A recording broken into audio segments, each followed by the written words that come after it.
you're watching right now? You're watching E.TV. And you know what? I got more than 21 questions to ask the New York Giants regarding that performance this past weekend against the Indianapolis Colts. If you haven't heard, the Giants lost that game 38-14. I mean, hey, you really didn't think the Giants were going to win this game because Peyton Manning hasn't gone 0-2 since his rookie year. But one thing I wanted to ask is, the New York Giants looked like they were trying to be too much of the Houston Texans. I mean, the Houston Texans throttled that Indianapolis Colts team last week to the point where you didn't think that the Colts would even be able to play with the New York Giants. But see, this is such a copycat league. It's almost like we have to play exactly the way the team previously played, and we're not going to do what we do. We're going to do what they do good.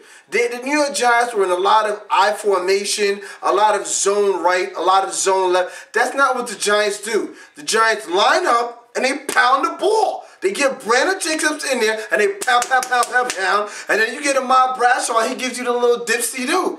I didn't see none of that. There were some other things that I wanted to talk about too.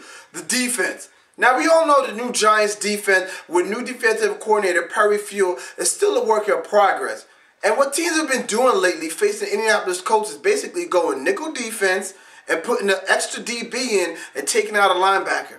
But the thing is that you can't show Peyton Manning the same look, same formation, same personnel each and every down. And that's what the Giants did. And before you knew it, it was 14-0. And they finally said, yo, this ain't working, man. We got to switch to another defense because this isn't working right now. It was kind of like watching a Mike Tyson fight back in the days. I mean, after 30 seconds, you know, Mike Tyson was pretty much knocking dudes out. I mean, it was pretty much at the point in this game where at halftime, I'm thinking to myself, yo, man, is the Kardashians about to come on? Because I need to look at some Kim Kardashian right now.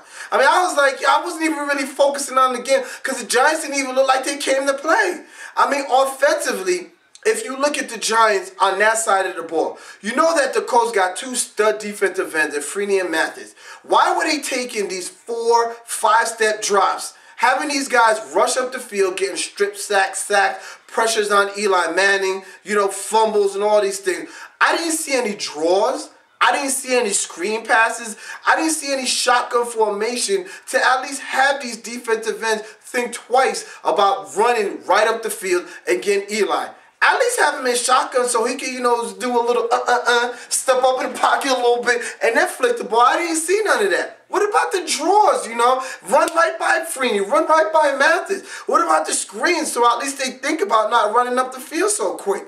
And the wide receivers, was it me or other than Steve Smith on third down, was every pass play like a 5-step play action drop? And it had to be a bomb. And that falls into exactly what the Colts want to do on defense. What about the short little hitches, the digs, the ins, the outs? What about the short little slants or a nice little drag route to get, you know, Eli in rhythm to figure out what these guys are doing?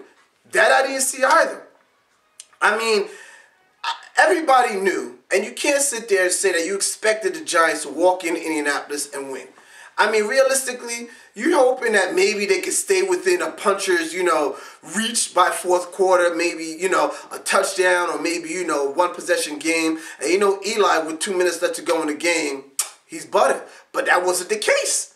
They were losing about like over 21 points in the fourth quarter. But, I mean, you just expected better effort. You expected them to apply and do a lot more different things, a lot more looks and schemes defensively as well as offensively. But that wasn't the case. And you know what? Because that wasn't the case, that's why the Giants took this L.